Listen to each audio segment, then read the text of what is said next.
All right, welcome everybody to the 129th episode of Silicon Zombies, where you get the best brains from the Bay and beyond. That's right, we demystify emerging tech and we share the stories that matter. We are so jazzed to have everybody here. We've got some brilliant brains tonight. Before we get into that, let's do a quick shout out to our sponsors, Nicodex, which builds web and mobile products. So if you're looking to outsource development, Nicodex is the team to talk to. Primero Negocios does an amazing job at driving growth. So if you have a product and you're looking to get new revenue, you get new visibility into new clients, Primero Negocios, those guys are fantastic. They're both based in Mexico, so the price is right and there's just amazing track record as well. So thank you so much for being here tonight. So from the iron ore from Chile, from the nickel deposits at the bottom of the Mariana Trench, all of the products that we love, they start somewhere.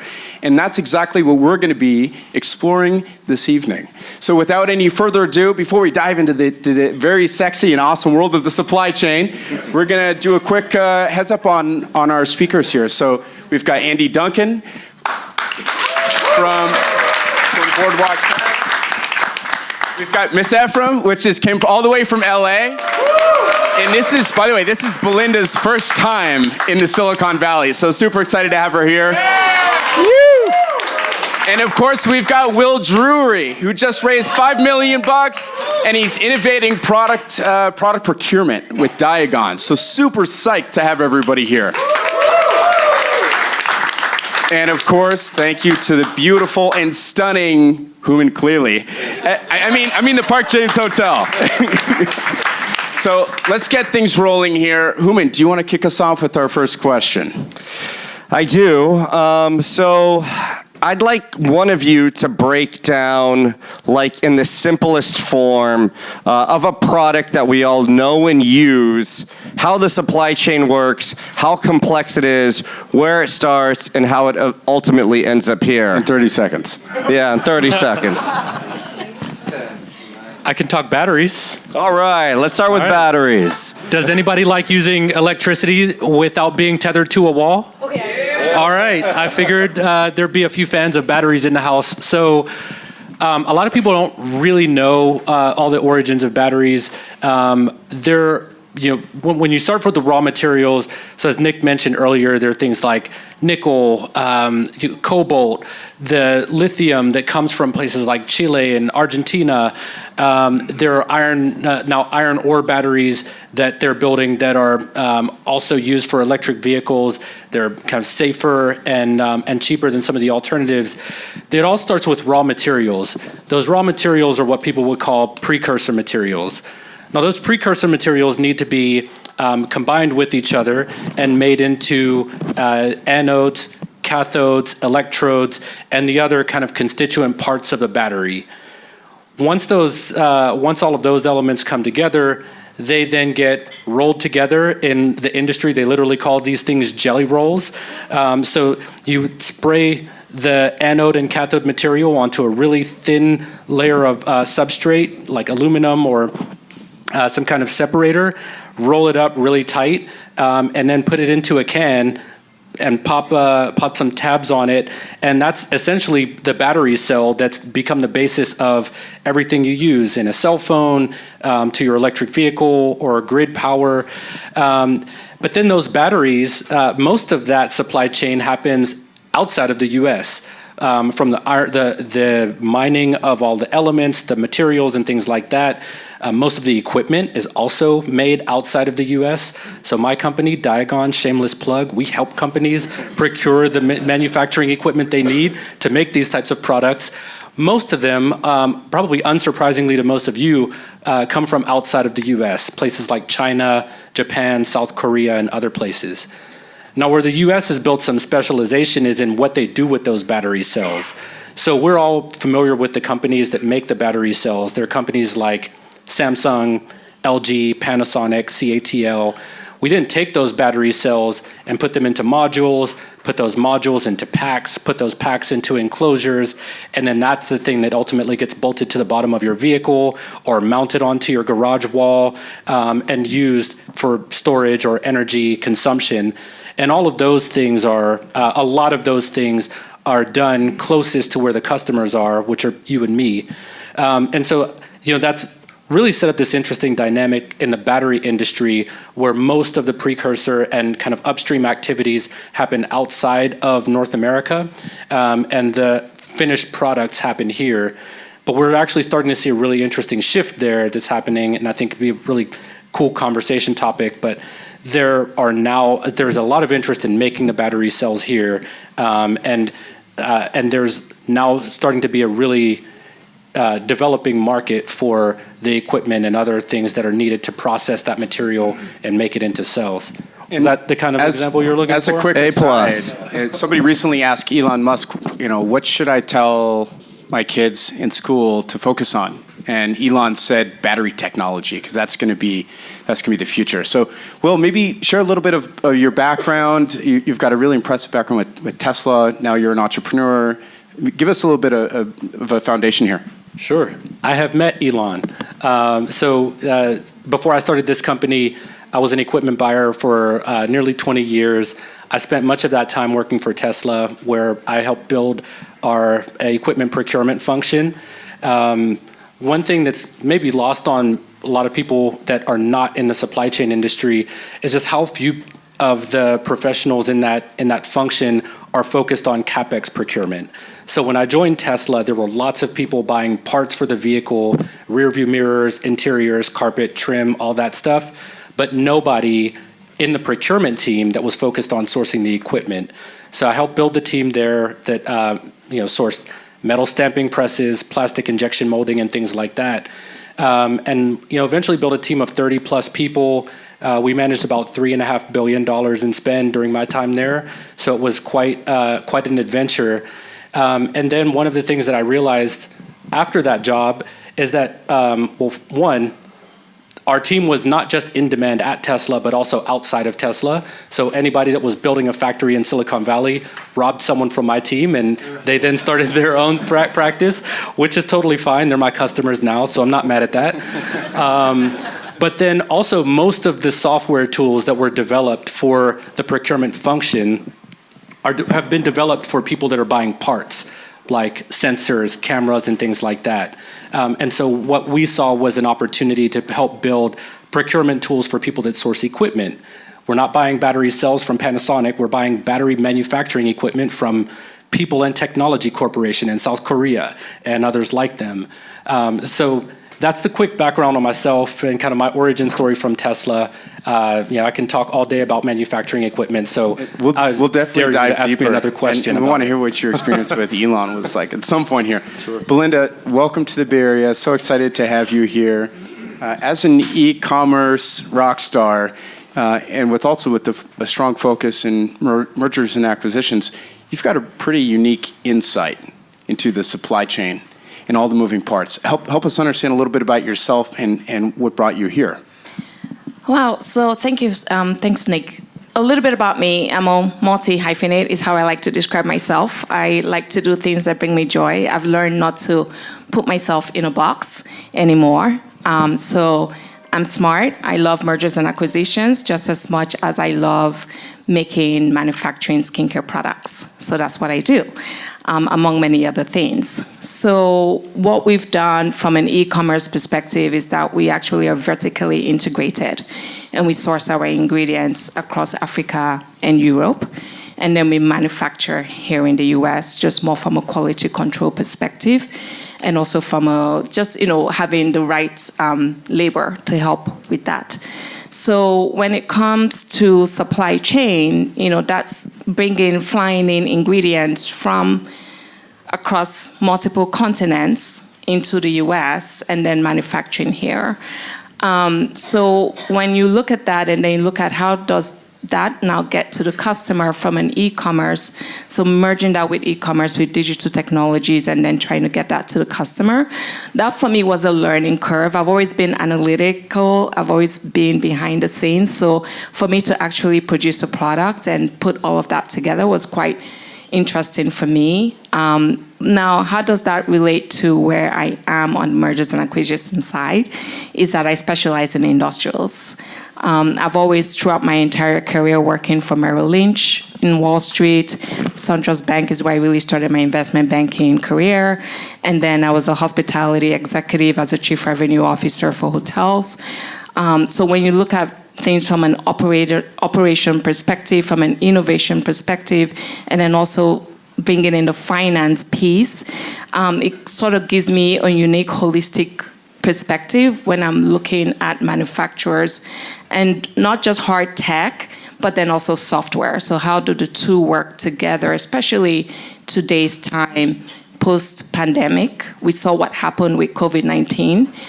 When Will talks about battery ingredients, is how I kind of like to look at things, right? Is sometimes those are not always in China. Sometimes those ingredients actually sourced here in the US, the materials, the raw materials, then exported to China to actually be made and then brought back here to be pieced together.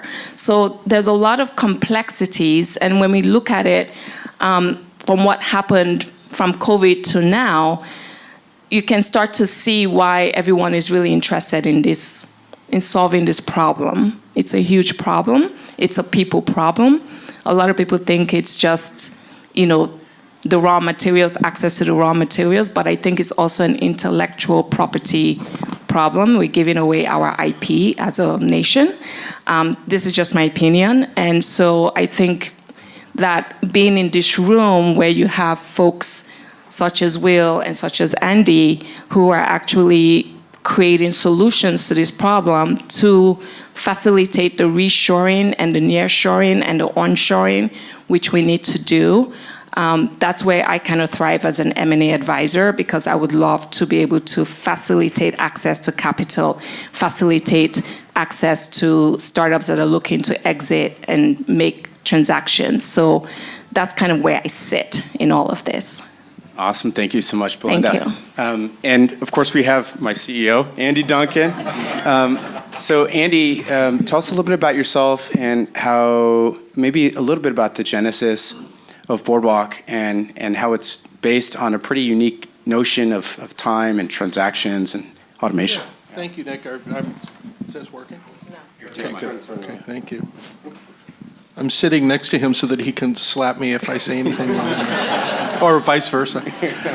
So my background is I'm a Valley guy. I've started 6 companies. I've had 3 exits. I've done an IPO. And I've always been in the field around data management. And I think that the supply chain, and Boardwalk has a particular product that's very focused on the supply chain. And we think it's a very much of a data problem than anything else. So when you look at kind of our life, how you guys got here today, you could equate that to the supply chain, right? You start at point A and you get to point B. And when you take a look at things like, I love coffee ice cream. So when I go to the Safeway in Menlo Park and they're out of coffee ice cream, it's really frustrating, right? And you think about, okay, how can Safeway and Haagen-Dazs not get their you-know-what together to be able to make sure that they've got a quart of coffee ice cream when Andy Duncan walks in the store and wants ice cream, right? How is this possible? And I will tell you that the supply chain is a mess. And it continues to be a mess, especially when, you can't get the product that you want. But when you look at the complexity of actually manufacturing something like ice cream and delivering it to Safeway that eventually ends up in the store, that eventually ends up in a bag, that eventually ends up in my freezer, it's a very complex thing. And there's a lot of things that we really take for granted with regard to the supply chain and really how complex it is. Things as simple as labeling on a product. You know that different states and different countries have different requirements with regard to labeling. So if you ship something to, Nevada and it was really supposed to go to California, you're going to get penalized because it doesn't have the right information on the packaging. And think about all of the products that need to kind of manage things like, packaging and these different items that all have to do with how do you get product on the shelf. Recently, I was talking with the guy that runs supply chain for Walmart. And he said, Andy, the number one thing that I think about all day long is how do I get product from the manufacturer on the shelf? Full stop. There's nothing that's more important than that. Nothing at all. And if you think about all of the things that can go wrong from the time that a product gets manufactured to the time that it gets on the shelf, it's a really interesting problem. And it's one that we're working at Boardwalk to try and improve and make it a little bit more seamless and make it so that there's coffee ice cream when Andy shows up at Safeway. Amazing.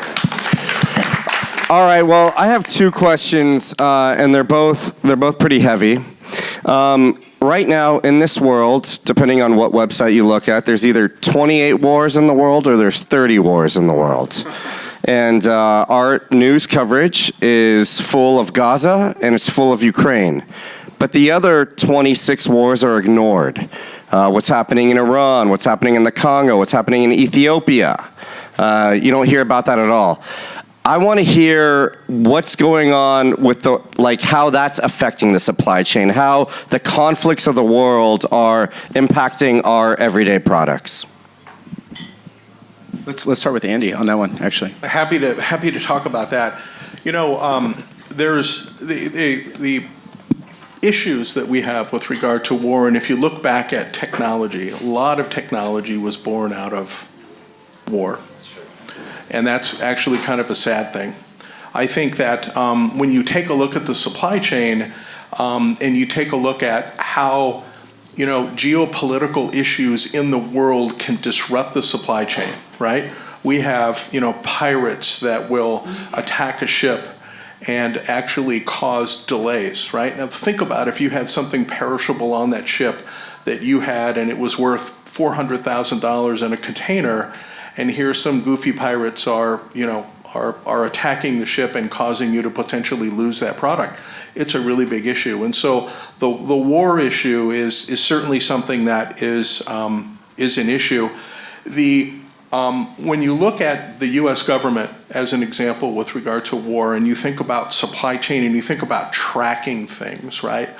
We worked on a project where we source a lot of goods for the military from external U.S. manufacturers. So think of things like a sleeping pill that might be manufactured in India or the Philippines or something.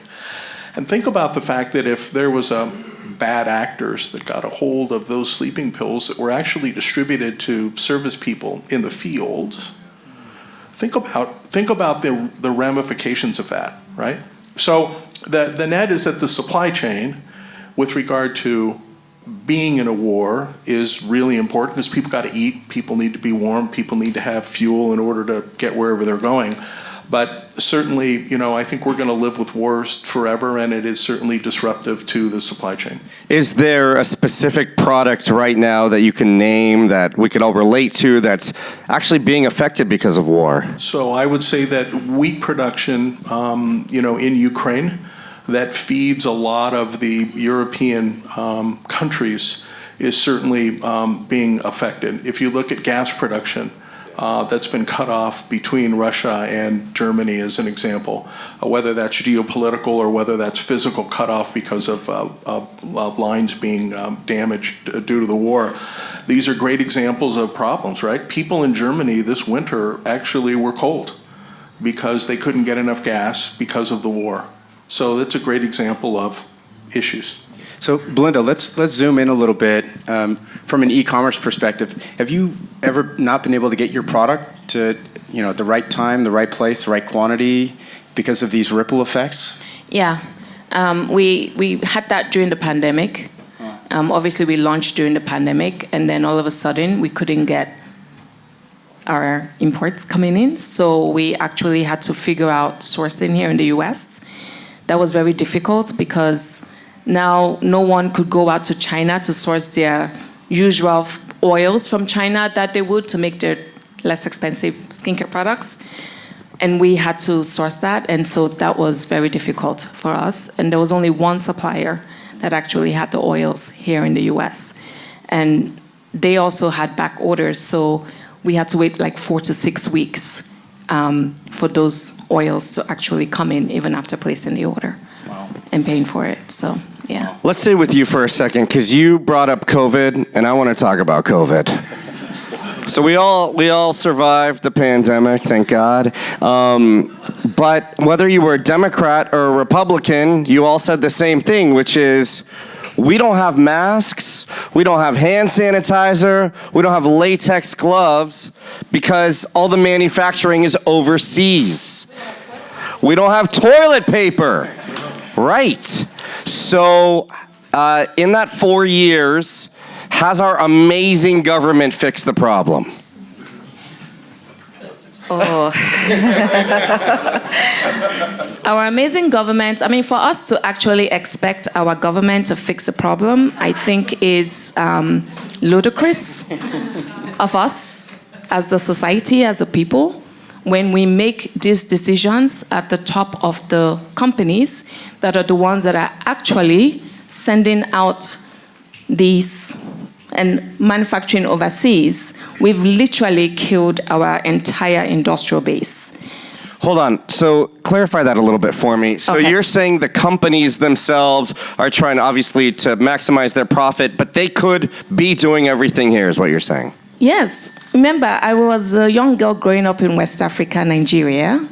And I remember every time my mother and father would travel abroad, I would be like, Mom, Dad, where's my T-shirt? Or where's my this? Or, the little gifts they would bring back for us. And just the fact that it was made in America, it was something. Now, no. Just coming here today, I was like, let me look at every single item in my just the bathroom. Forget the house, just the bathroom. And the only thing I could find was my toothbrush that was made here in the US. And that was preserve, right? I couldn't, even Tom's of Maine, I couldn't, maybe because I threw out the packaging, the outer packaging. But I couldn't find anything that was made here. And that's personal care. Do you want to say something? Please, Will. Yeah. I couldn't agree more. I think it's ludicrous that we expect the government to fix any of these problems. If we're going to fix it, it's going to be up to people like us in this room, both as consumers, because we have the power to decide which things we're going to buy, what things are valuable to us. And we also are privileged to be in a room full of people who are decision makers about these things. So the question you asked earlier about wars, wars drive lots of decision in supply chain. There are very few people in their professions that need to think about what if a war breaks out in their normal course of business. Supply chain managers are the exception to that. They're always thinking, what if missiles go toward Taiwan? What's going to happen then? Do I have a backup source of semiconductors? How will I shift that supply base? Are they well tooled to do this job? Are they well trained to do this job? The best example of this that I can think of is actually Apple. And so they're not far from here. Apple was really, when they launch a product, it's lost on most people how much effort they go to make sure that there's a factory out there that will probably never produce one unit of production that is fully tooled up and capable as a backup supplier in case another supplier can't make their iPhone or can't make their lightning cord or whatever.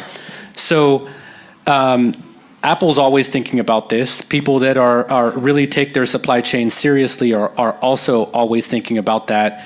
And if we are going to have the type of responsiveness that consumers expect nowadays, we need to have places that are even capable of shifting that supply to that are in the US. Because I'll tell you what, if you don't have the equipment, if you don't have the manpower, and if you can't get the materials to make something, there's no opportunity to even be that backup supplier. So I guess I want extra clarity on my question, which is, if there's a pandemic in January 2025, are we going to have the exact same problems that we had in 2020? Yes or no? Yes. Yes.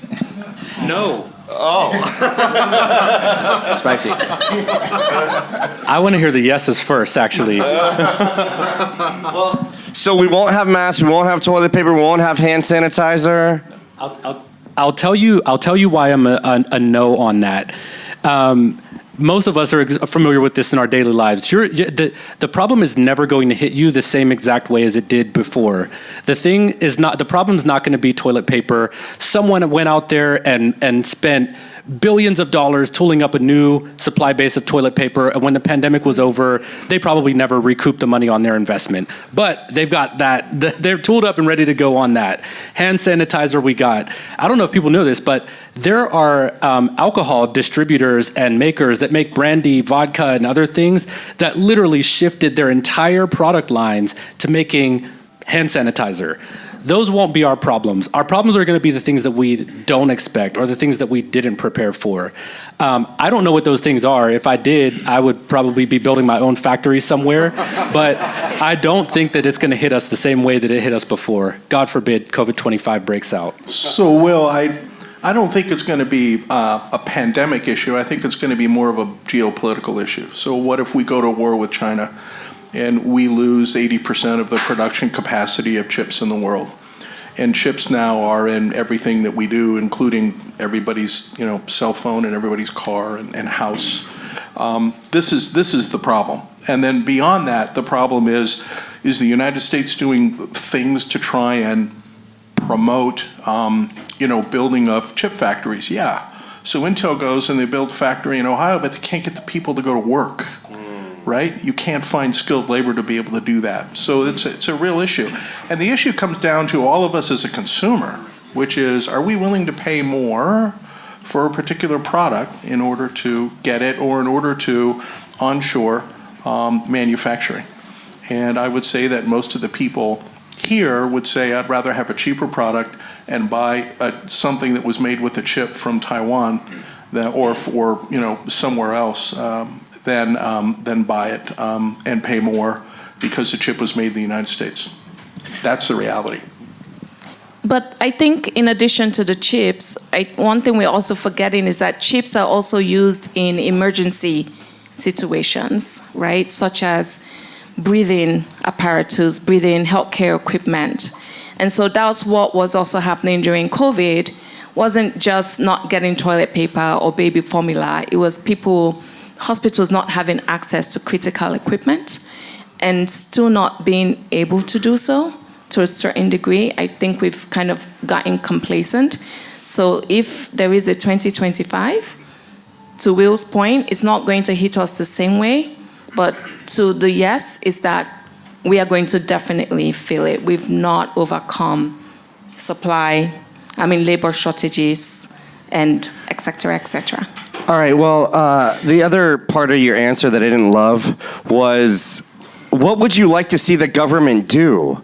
I know you guys are saying the government isn't going to solve our problem, but I'm sure they could put some things in place to ease the pain the next time this happens.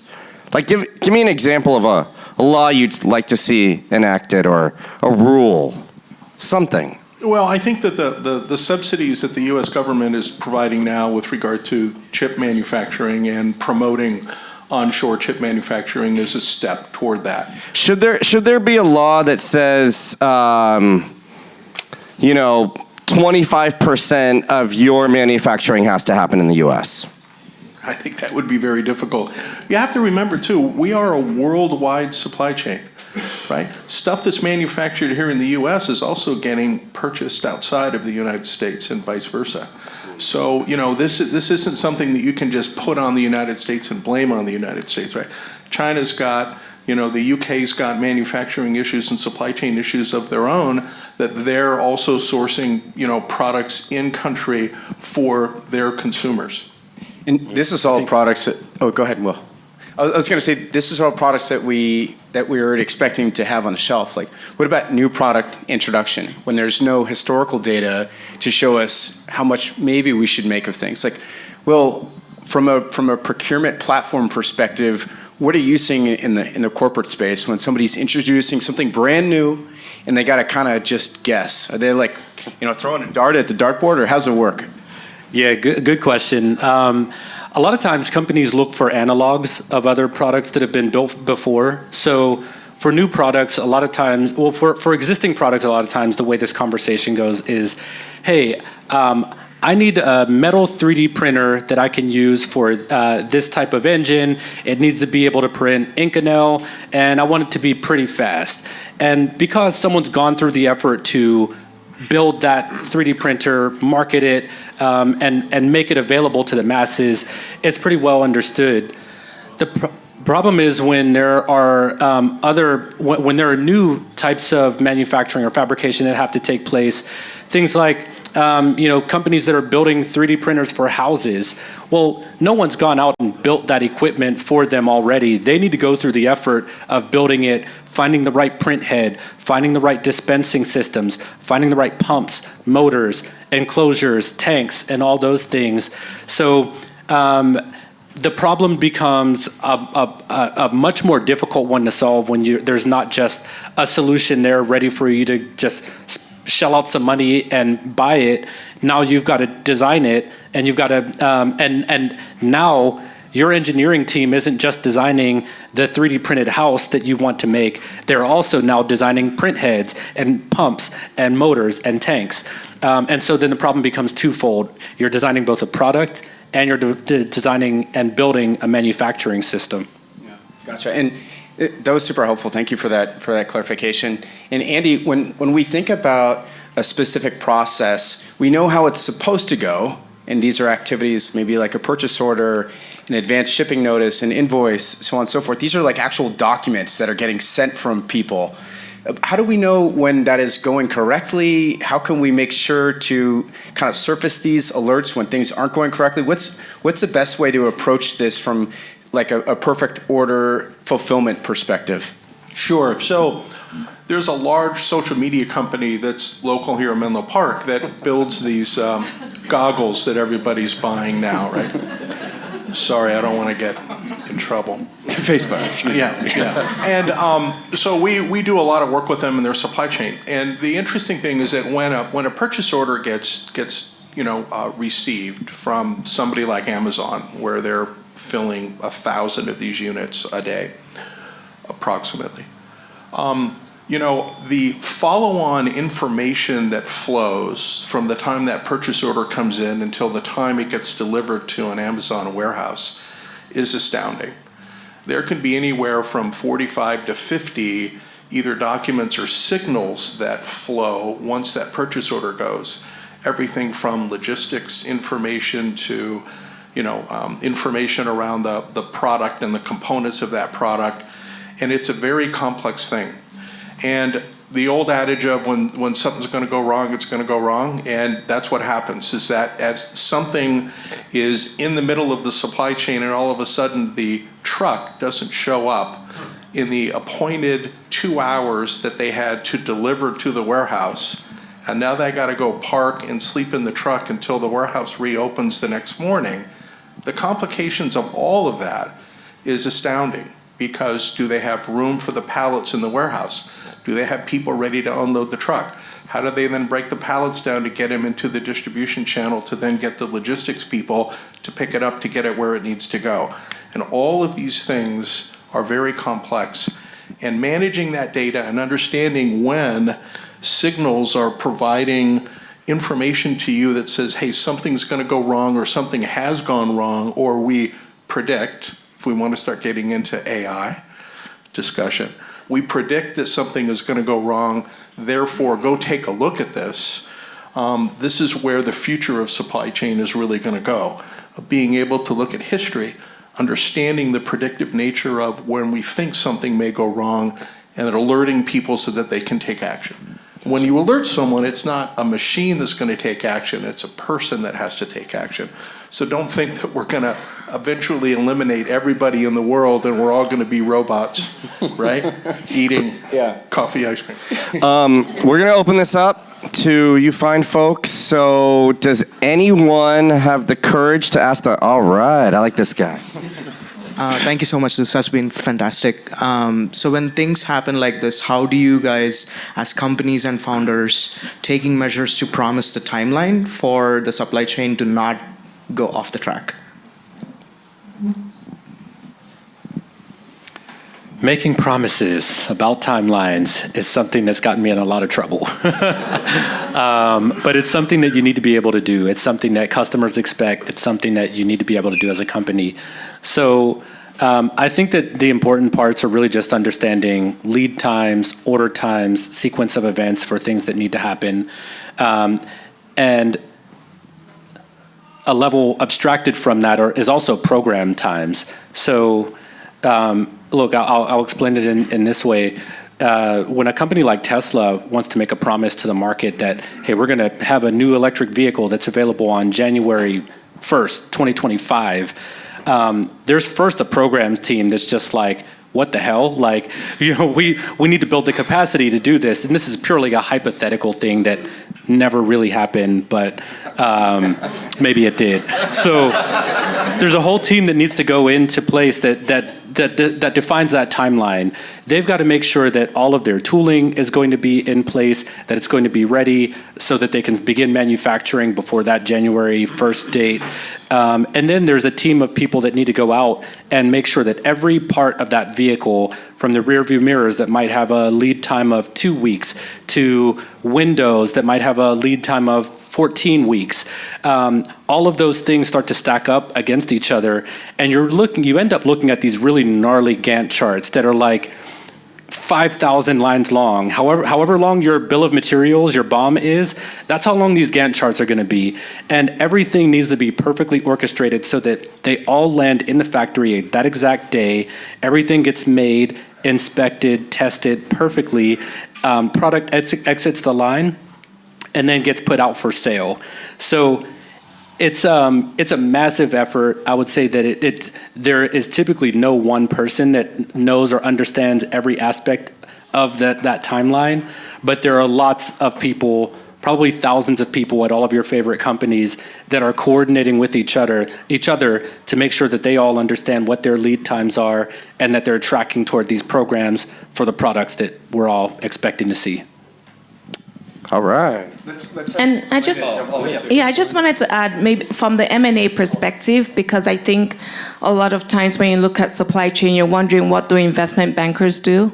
So we literally look at this information that they have, whether it's the cycle time, the throughput. We try to understand the intricacies of the business, and then we have to figure out, are they going to meet that deadline? Because if they're not, then we need to understand how they're going to produce the revenues, how that's going to impact profits.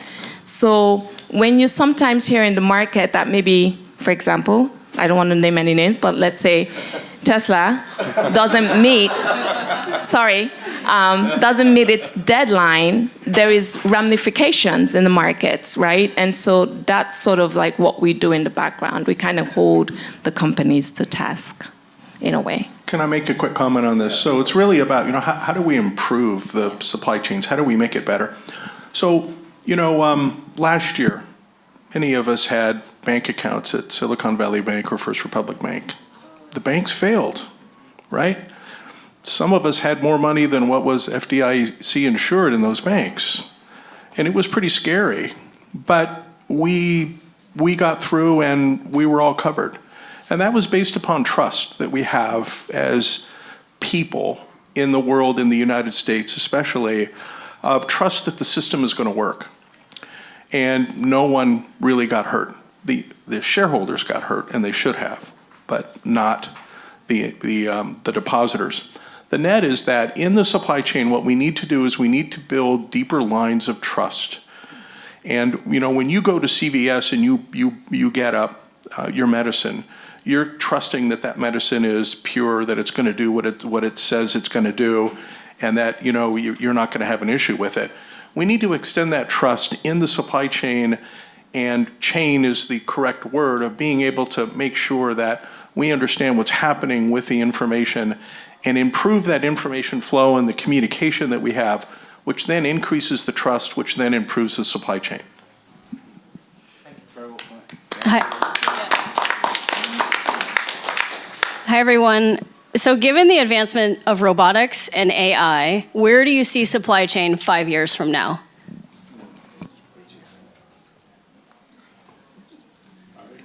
I can maybe start. I've sourced lots of robots in my time, and I'll say that robots are part of the solution, but they're not the entire solution. Robots, I think, are really helpful for and best suited today to do things that they have been trained to do by a human. In the automotive world, that's things like welding operations. They're dangerous. You don't want to have a human doing that. They're repeatable. They've got ergonomic issues, and they're really easy to teach. So those types of things are really well suited for automation. The robotics that are used for those types of applications were developed in the 1980s, and we've been kind of perfecting and fine-tuning them over time, but they've been pretty well documented and understood. The thing that I think is really exciting about robotics in the advent of AI is that now robots can be taught to do things that a human never taught them to do. And I think that that's going to be really exciting to see how robots can be applied to fulfill orders and to do like just routine things like constructing, maybe not constructing a building isn't a routine thing, but robotics companies are now working on that. Like, can robots do drywalling and electrical wiring and other things? So I'm really excited to see how people are going to be able to reconceive their jobs and revisit use cases that were once considered to be too complex for robotics, because I think that's going to be the next frontier that we see. Anyone else? I can just stand up and do it. Yeah, when I hear you guys talk, you're kind of poking around the edges of, efficient supply chains versus resilient supply chains.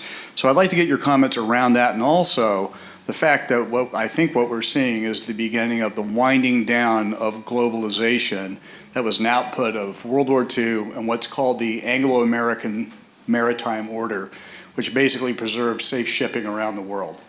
So please comment about that, because I think that's the bigger issue. So I think everything runs in cycles.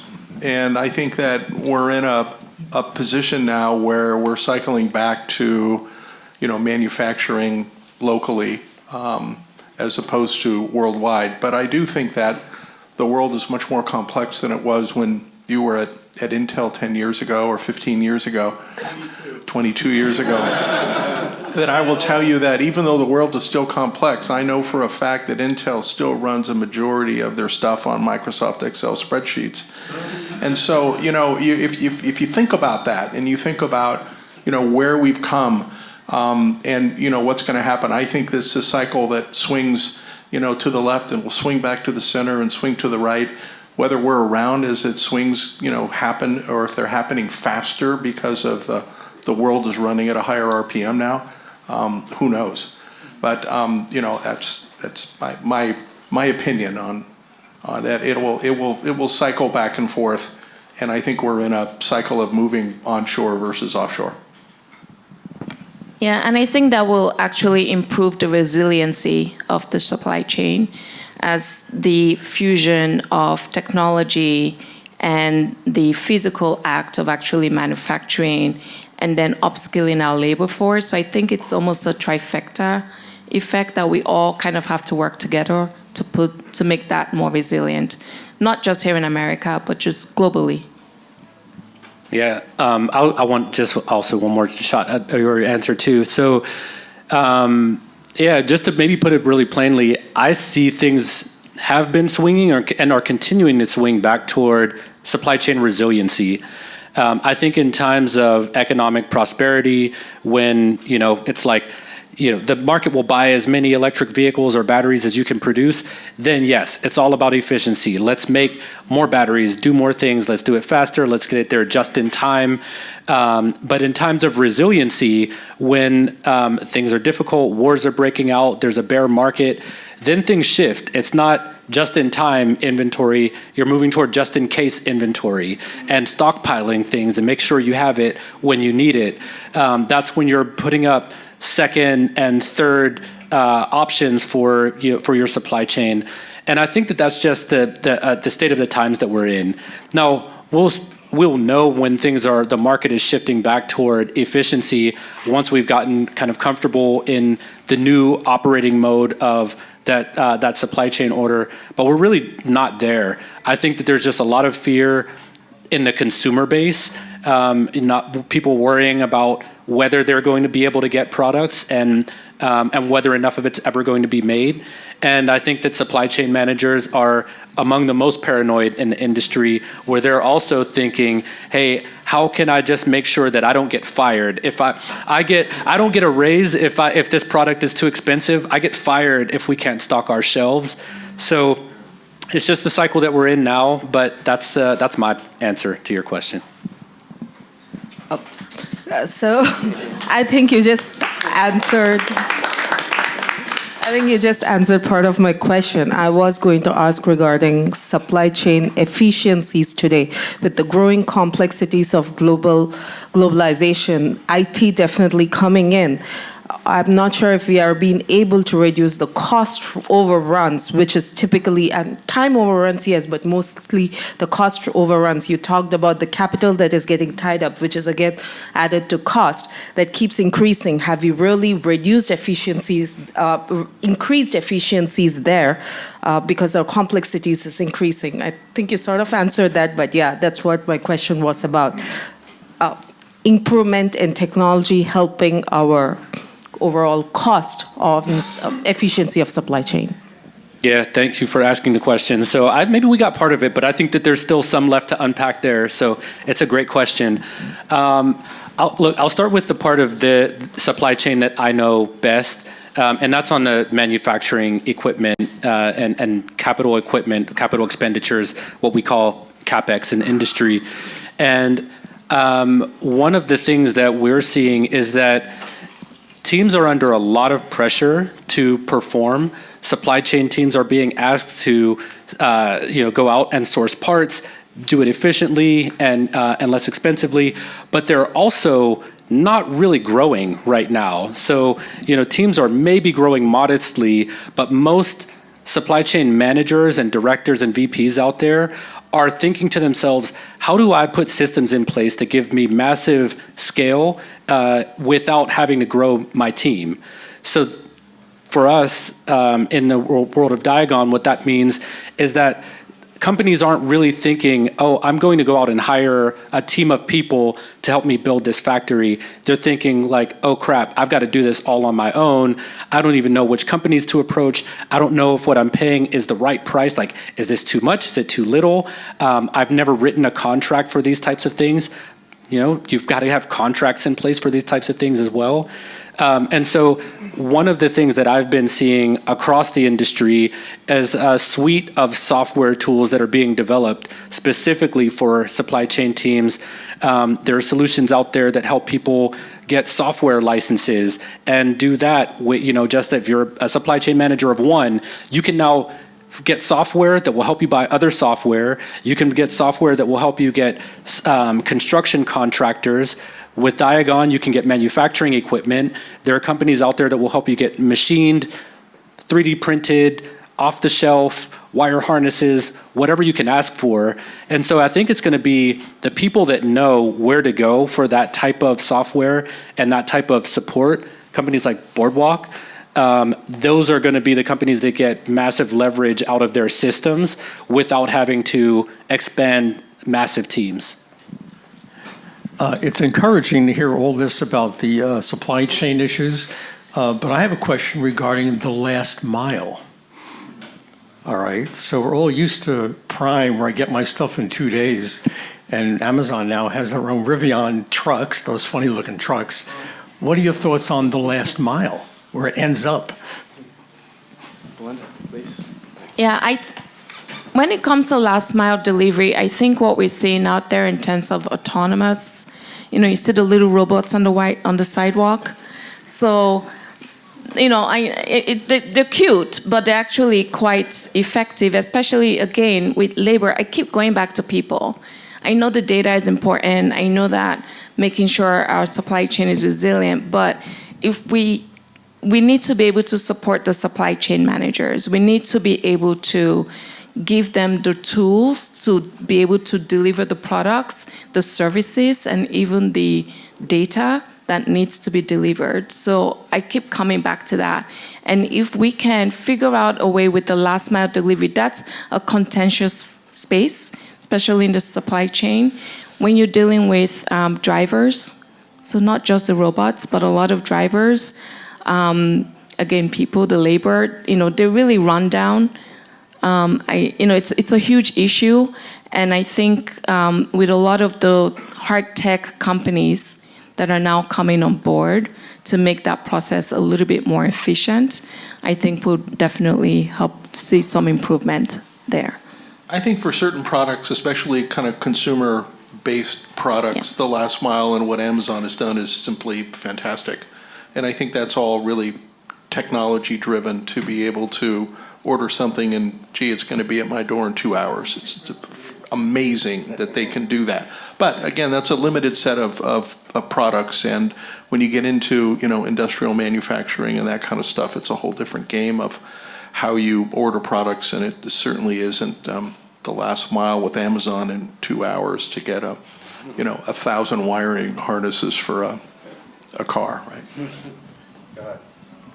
Speaking about the supply chain managers at their level, how do what is the technology, what is the innovations needed to make it so their lives are not reactionary on a day-to-day basis and they can start to predict and establish a threat of traceability? Well, we certainly have to provide tools to these people that are running the supply chain to help them be able to understand the information better and make better decisions. And I think that predictive analytics and that type of stuff, once you're capturing all of the data and the data signals, is going to really help make their lives easier. So certainly that's the kind of stuff that we do at Boardwalk.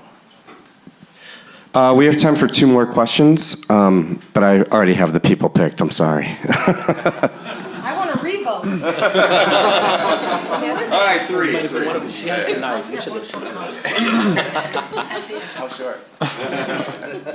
Hi all. I am really enjoying this. Can you introduce yourself? Sure. Hi. This is Hassam, and the founder of Buzzable. I am really enjoying this. Thank you so much for doing this. We talked about war. My question is, how about peace?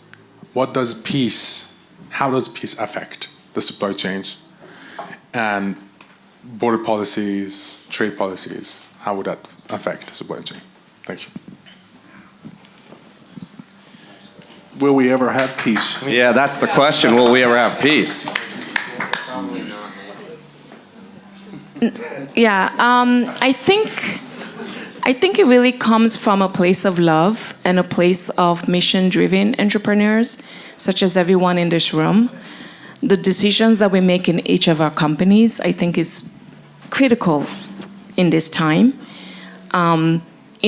A good example I like to give is solar panels. I could never seem to understand them. I understand that from a clean, green energy perspective, it kind of works theoretically, but when you look at the components of a solar panel and, from a recyclability perspective, what is that end of life cycle for solar panels? We still don't know. We're still determining, we're still figuring out. So I'm just using that as an example. So it's like when we create products and think that they're solutions, it's really thinking it through and not just saying, oh, here is the thing that I'm selling, or here is the thing that I want to bring to the world. And actually think about it from a circular perspective. I think we're all conscious about that. I'm like a conscious banker here. But if we can make those sort of decisions, profit comes in the long term. It might not come in the short term, but it comes in the long term. And I'm a big You're believer in that. unique, you know, if you have a conscience as a bank. I do.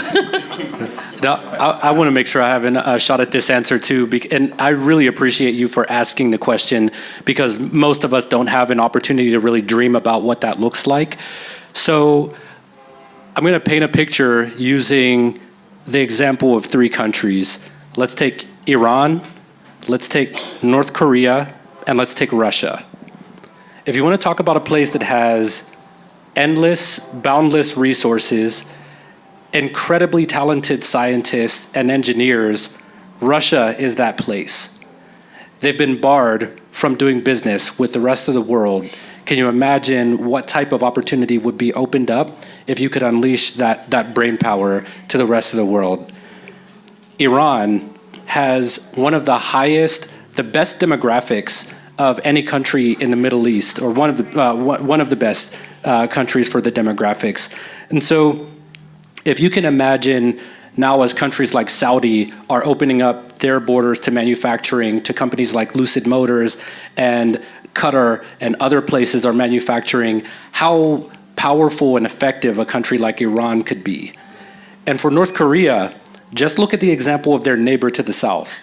You have South Korea, that is the innovation hub for semiconductors, displays, mobile phones, and all types of incredibly innovative products. How dare we believe that North Korea couldn't also be that effective and that innovative of a hub? And we haven't even brought up the possibility of those 3 countries also being places where you could sell your products. Oh my God, that would be incredible.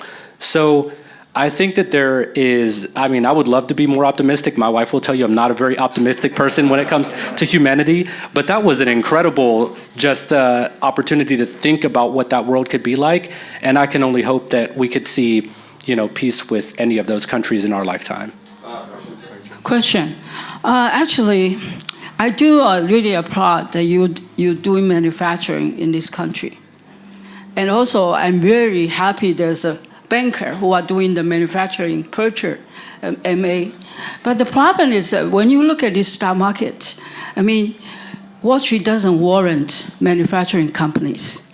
Look at the Ford company. How much they sell? They sell $100 billion of the product, but their market cap is only $50 billion. And they are profitable companies. But look at these social media. They only have few people, right? And they can gather.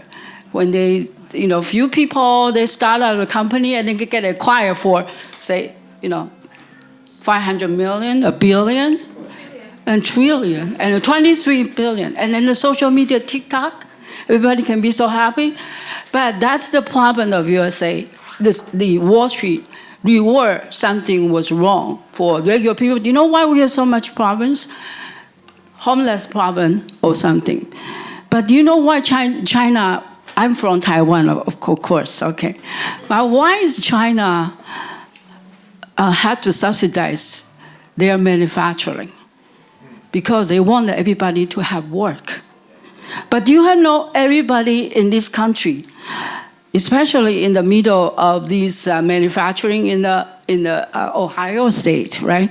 A lot of lost their job. You know why? Because they cannot really sustain the competition from the other countries. Because they have to subsidize. You know why? Because manufacturing, normal manufacturing doesn't make that much money. And our insurance cost is too high per person. It's really the people's salary in other country for a healthcare cost. And that's a major problem for USA. So what we will try if we wanted to become a manufacturing site, you really, first of all, you needed to subsidize somehow. And to have, because some people cannot really think like a technology people. Some people just have to do the assembly to make a living, okay? But in a country that you needed to have a low-end job, high-end job, but if you don't have that job, a lot of people lost their job, and they become a failure.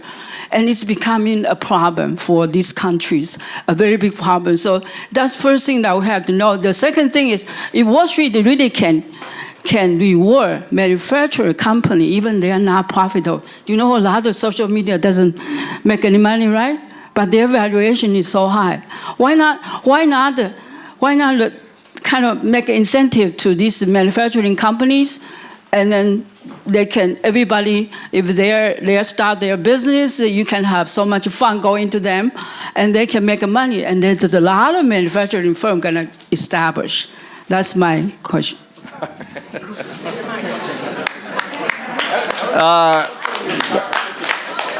Answer as little or as much of that as you want. Yeah. So thank you for the question. I'll say that there were a few things that I pulled out as threads there. The two that I'll choose to focus on are like profitability of manufacturing and how it's rewarded, like in the stock market. I think that there are lots of profitable manufacturers out there that are making their products, they're selling them for a gain, they add tremendous value to the markets that they operate in. The problem is, in the world of banking and valuations, the companies that get multiples are companies that can do things at massive scale. They can generate that amount of revenue with just very few people that are operating it. I'm not saying it's right. That's just the way that it works. Look at valuations for hardware versus VC valuations for hardware versus software companies, and they tell you the picture even before these companies become public. So I can't fix the incentive problem in the VC industry or any other industry, but what I can say is that none of the software products that we all know and rely on would work if it weren't for the underpinning of communications technology, PCBAs, semiconductors. That's why NVIDIA is the most valuable company in the world right now, because they've focused on building hardware products that are going to serve the next generation of software companies. So I think there's an opportunity. Yeah, and I think in tandem with that, a lot of manufacturers also have a hard time really bringing in the automation piece. And I believe that if they're able to bring in that automation piece, whether, in whatever form, warehouse automation, instead of it just being people, you could actually have cobots alongside your people, and that can actually help increase your valuation as a manufacturing company. So I'm excited at that prospect, where the two are combined to actually really lift up the industrial sector. And keep in mind, the industrial sector, it might not be information technology, it might not be as high as communications, but on a long-term basis, industrials performs almost close to information technology on a long-term basis, not on a short-term basis. So if we can bring in the automation, I think it would be great. All right, this is our final, and then everyone's staying to answer questions and to meet everyone? All right. Take us out on a high note. Okay. I'm single, so I'm a big fan of battery-operated items. Yay, batteries! Yay, batteries! And I would normally not date a man who has a pet bird, but if any of those pirates are single, send them over. Lord have mercy. Anyway, thank you. That's all that was. Where do the batteries go after we've used them? Where do they go? After I used all the batteries. So, thank you. Yeah, Leslie. thank you, Leslie. As always. The zombie community loves being valuable to our guests. So let's take 30 to 60 seconds each to better understand who's the ideal target market, the ideal buyer, who can our community, both virtually and in person, introduce to you to move the needle and be valuable. Andy, please start. Boardwalk Tech likes large companies that have a lot of money that want to solve their supply chain problems.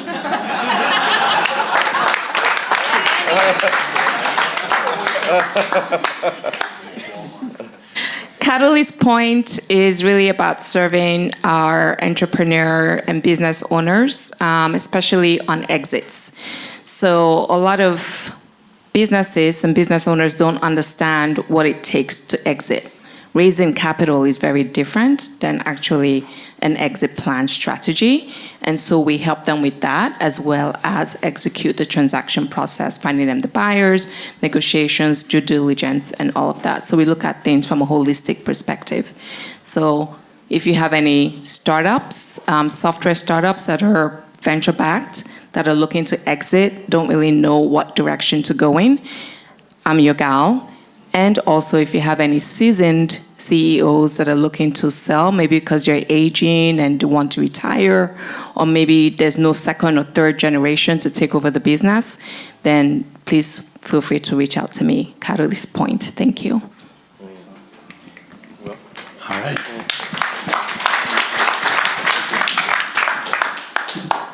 Yeah, and Diagon, we are building procurement software and also providing procurement services to companies that are buying manufacturing equipment to set up their own manufacturing lines. Our target audience are growth stage companies and mature companies that are building their either pilot or production scale manufacturing capabilities. And so if you're a company like that, especially if you're in the electronics, automotive, semiconductor, I'm sure I'm forgetting a few industries, but mostly hard good industries, then we're your people. So feel free to reach out. And I have to give 10 seconds to Leslie, because like your shoe game is amazing. So first of all, I want to acknowledge that. And secondly, I think you had a great question about batteries and what happens to them after we use them. Battery recycling, I think, is going to be a huge industry, because there are a lot of cells that are now coming off the market that need to be stripped down, taken down to their constituent components, and then put back into batteries, because they're as much as the battery industry likes to talk down about the petrochemicals and other industries, we're still sucking rocks out of the earth and putting them into something. It's still a limited resource, and if we're not smart about how we use those resources, we're going to run out of them. So battery recycling, I think, is going to be a super important industry. Well, right before we wrap, can you give us a quick Elon Musk story, real quick? We're almost done, everybody. Sorry. Elon Musk stories. Oh man, he might watch this. I don't think he will, but he might. I don't know. He's definitely watching. We used to have to do these project reviews. They were like when we were building out the Model 3 production lines. The factory is broken down into shops. So you have a stamping shop that presses the metal parts, a body and white shop that welds everything together, a paint shop to paint everything, and then final assembly, general assembly is where everything kind of gets pieced together. And Elon was really maniacal about these meetings. We would have to come in, make a really solid case for the type of manufacturing process that we were going after. He would grill me about the suppliers that we selected. Why are we using these guys? Are they the best in the industry? That kind of thing. We give our dollar amount for the product, and he would flip out, of course, and it could be like $5 and he would still flip out about how much money it was. But he would always turn us away the first time, and the second time, and the third time. And it wasn't until we had a few of these projects that were finally at the third or fourth iteration, and he finally accepted the proposal, that we were like, so what's the deal? Do you really just hate everything that we're bringing to you? And his response was really like, no, I just know that the more time I send you guys back, the better the solution's gonna be. So we ended up experimenting with some really cool things in all of those manufacturing lines, and they're now used in most of the new gigafactories that they're building around the world. So, the juice, the tea that everybody's looking for is did anyone ever get fired in those rooms and any of that stuff? And for that answer, you're going to have to tune into the next episode of Silicon Zombies. Oh my God! All right, go ahead. Thank you so much, everybody, for joining. Enjoy the rest of the event. And thank you, Andy and Belinda and Will. Round of applause for these guys. Until next time, take care of yourselves and take care of each other. Thank you so much.